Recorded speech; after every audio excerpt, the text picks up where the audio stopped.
m'appelle Julien De Jong, je travaille à l'université de Nice-Côte d'Azur, dans le labo d'astrophysique à Lagrange. Et je suis l'un des concepteurs d'un nouvel instrument qui s'appelle Spica, qu'on vient d'installer ici à l'interféromètre Chara. Donc j'ai fait quelques missions ici pour installer, aligner l'instrument, et maintenant je suis là pour 1 an pour accompagner la première année de mise en service. Spica, c'est un instrument visible qui utilise les 6 faisceaux de Chara. Donc c'est le seul instrument visible à utiliser les 6 faisceaux. Il profite de l'optique adaptative qui a été récemment implantée sur Chara. Donc on espère que la correction de qualité d'image sera suffisante pour être capable d'injecter dans nos fibres vraiment suffisamment de signal pour avoir des pauses un petit peu longues, de l'ordre de, on espère atteindre 50-100 millisecondes de pause et pouvoir faire ce qu'on ne faisait pas avec les versions précédentes. Le programme scientifique, c'est vraiment, ça va faire des mesures à la pelle toutes les nuits, beaucoup d'objets assez rapidement, et mesurer des diamètres avec des précisions. Je crois que ce qui est attendu, c'est de l'ordre de 1%. Comme on travaille dans le domaine visible, entre 600 et 900 nanomètres, avec les bases de Chara, on a des résolutions largement inférieures à la milliseconde d'arc. Voilà, et ça devrait amener des précisions sur les mesures de diamètre qui sont vraiment importantes. Il y a plusieurs technos un peu récentes.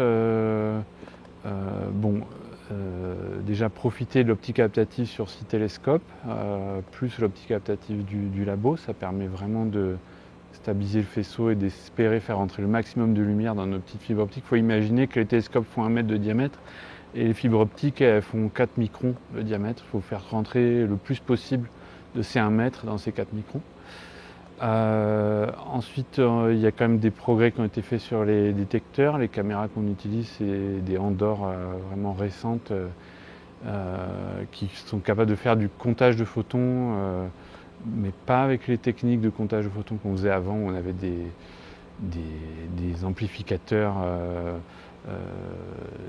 C'était pas linéaire. Là, c'est des images, c'est vraiment des images plus classiques, mais vraiment très sensibles. Qu'est-ce qu'il y a d'autre? Stabilisation des faisceaux en type tilt, ça c'est pas si récent que ça, mais c'est important.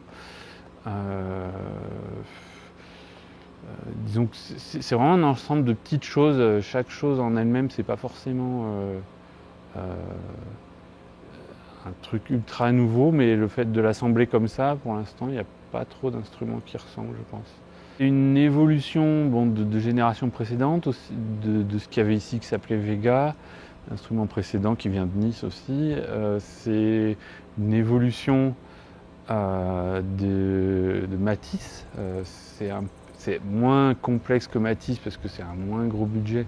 Par contre, il y a 6 télescopes et pas 4. Il y a aussi une particularité, je disais qu'il fallait faire des pauses un petit peu longues, de l'ordre de 50 à 100 millisecondes. Ça suppose de stabiliser les franges vraiment de façon efficace. Parce qu'avec l'atmosphère, elles ont tendance à bouger quand même plus vite que ça. Et ça, c'est fait grâce à des nouvelles techniques de suiveur de franges, on appelle ça fringe tracker en anglais. Donc déjà, il y a une partie algo qui est nouvelle, que je ne peux pas trop développer parce que moi je ne suis pas du tout là-dessus, mais je sais que la dernière fois, au dernier run, ils étaient assez contents de cette partie-là. Et il y a une partie hardware, il y aura bientôt un instrument d'optique intégrée, un petit truc gros comme ça, qui est placé sur la voie infrarouge et qui mesure tous les contrastes et dans tous les flux et toutes les OPD, les différences de marge entre les différents faisceaux, avec un tout petit truc qui est grand comme une carte de crédit, alors qu'avant ça prenait une table entière. Et ça marche assez bien, ça. Pour l'instant ça marche en labo, j'espère que sur le ciel ça marchera bien.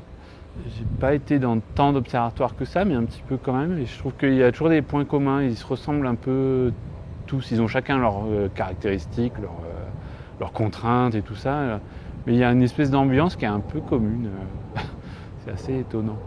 C'est un mélange de trucs high-tech, de trucs un peu bricolés,